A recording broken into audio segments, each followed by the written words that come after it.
Mr. Speaker, President Tharman's address at the opening of this Parliament underscored an urgent need for unity and shared responsibility, rooted in trust, transformation, and resilience for Singapore and Singaporeans to thrive in a complex and fragmented world. In my speech today, I will speak on 2 points that President Tharman highlighted in his speech: a more pronounced need for unity, and a strong economy, the need to transform and innovate to enhance our value as a trusted hub to ensure opportunities for all Singaporeans. For Singapore, our people, and the ethos of unity and progress for all, regardless of race, language, or religion, is the cornerstone of the success of our improbable nation these last 60 years. Our leaders have been intentional in forging our unity while celebrating our diversity through integrated housing policy, education, meritocratic governance, shared values, and long-term stewardship. But Singapore's unity and identity is not static. It is changing, shaped in what's happening in our everyday life in Singapore and globally. So while vital, forging our unity today is no longer just around integrating and celebrating our diversity of race, language, or religion.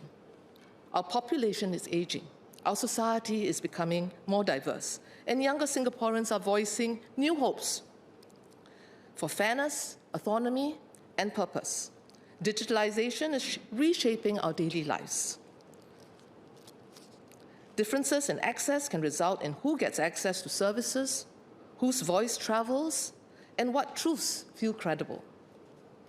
Hence, people may end up living in different realities even when they are under the same space. Personalized feeds cluster people into like-minded bubbles, reinforcing beliefs and isolating them from shared facts where information we consume fragments our shared realities. These changes are deeply personal. They shape how we see ourselves, how we relate to one another, across age, income, race, religion, cultures, and education. People are experiencing Singapore differently. Some feel secure and heard. Others feel left out or unsure where they fit in. If we don't respond to these lived realities, unity becomes fragile. Not because we disagree, but because we stop feeling part of. So how do we move forward together? We need to refresh our social compact. This means rethinking the roles we each play: government, employers, individuals, and building a culture of shared responsibility. It means designing policies that reflect real lives, not just averages, designing for lived experience and not just aggregated outcomes. And it means ensuring that opportunity is not just promised, but felt. We must design systems that are truly inclusive: housing, education, work, digital platforms. They must work for everyone, across life stages and backgrounds. We need to support transitions, whether it's a mid-life career shift, a young person finding their voice, a first-time homeowner getting a flat, or an older adult staying connected. It is not sufficient just to take feedback. We must create space for real dialogue, not just consultation, but co-creation. We need platforms where people can speak honestly, listen deeply, and shape the future together. Trust grows when people see that their stories matter and that their feedback leads to change. Let me just give you a small example from our community in Changi Simei, what we call Viesta. What began as a simple idea to activate the underutilized space under the MRT viaduct to promote residents' well-being has blossomed into a vibrant festival. Residents didn't just give their feedback, but worked together with grassroots leaders, community partners, and agencies, research and design teams from SUTD, SingHealth, and CGH to co-create, design, and transform the space under the MRT viaduct near the Simei station. From booths and programs run by residents, seniors and youths, students and teachers from our schools and tertiary institutions, hospital and healthcare professionals, Kopi chat with the police, and movie Under the Stars. Viesta has become a celebration of shared ownership and provides a space that comes alive to benefit the well-being of our residents in Changi Simei. Although the process required several months to collect residents' feedback and collaboratively utilizing AI to visualize the desired Viesta, it enabled meaningful participation from both residents and stakeholders. They could see the ideas come to life. And this approach ensured that all perspectives and expertise were incorporated, fostering an inclusive environment for co-creation and effective decision-making. We now have had 3 iterations of Viesta in the last 1 year, where residents, community partners, and agencies came together to bring Viesta alive. The 4th Viesta is scheduled for November this year. On a national level, Forward Singapore provided a platform that brought together citizens, employers, communities, and government to co-create policies that reflect evolving aspirations around work, family, education, and purpose. Given the volatility, as well as the fragmented and fast-moving world we face, we need to continue to have such platforms. And I am very heartened to hear PM Wong talk about this deeper engagement with Singaporeans to be able to co-create policies together. And some may poo-poo. Some may actually say, that's too hard, it takes too long. But I think that it's worth the effort. And we've seen the policies from Forward Singapore, ideas and feedback from Singaporeans coming to life in our policies already today. And I encourage every Singaporean, especially our young, but every Singaporean, to really make the effort to come forward and be involved. Unity in Singapore has never been about sameness. It's about shared purpose. And that purpose must evolve as we do, grounded in empathy, trust, and courage to change together. Now, let me touch on the point of the need for a strong economy. If we want growth, we do need to have a strong economy to attract talent and investments.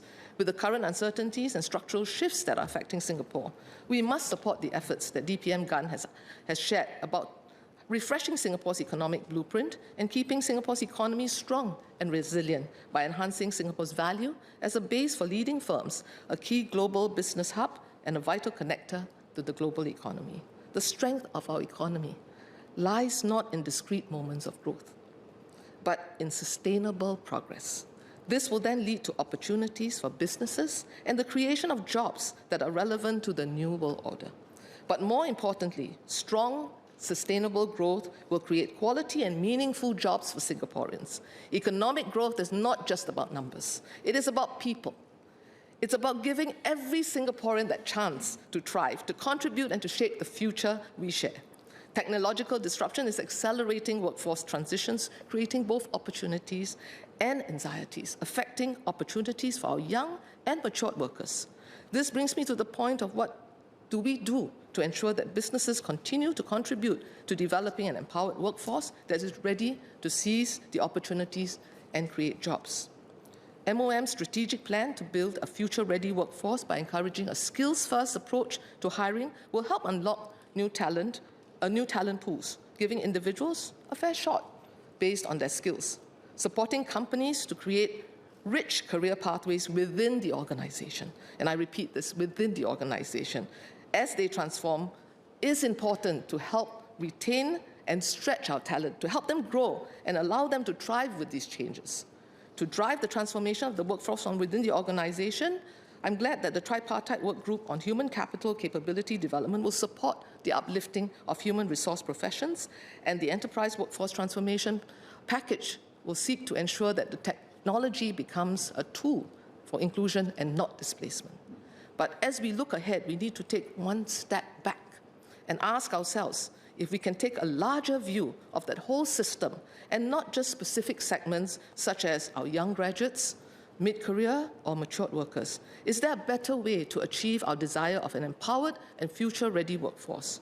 How can we bring our learning systems to support our people to be work-ready?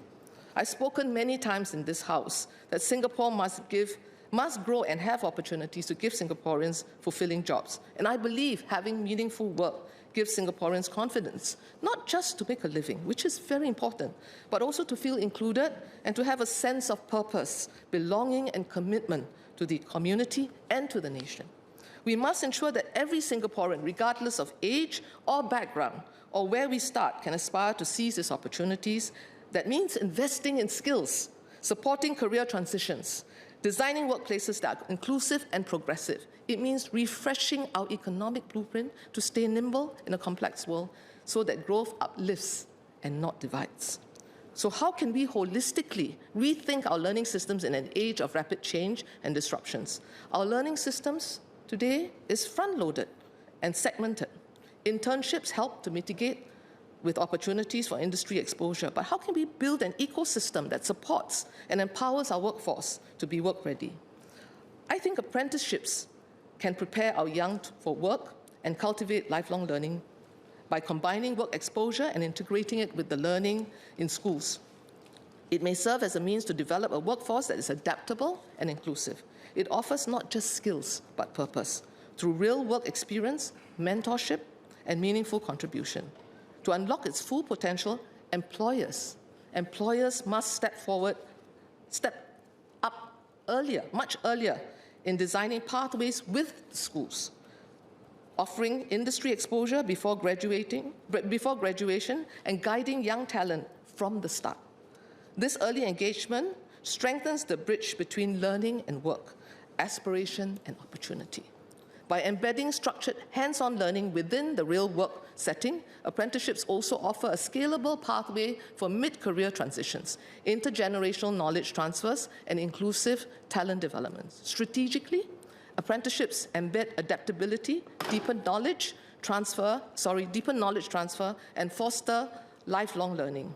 They don't just fill jobs. They have the potential to renew industries, empower individuals, and help Singapore stay agile in a fast-changing world. Mr. Speaker, unity and opportunity are two sides of the coin.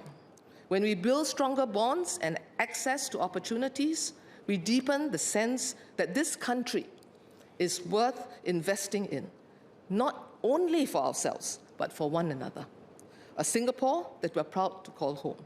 Mr. Speaker, I support the motion. Thank you.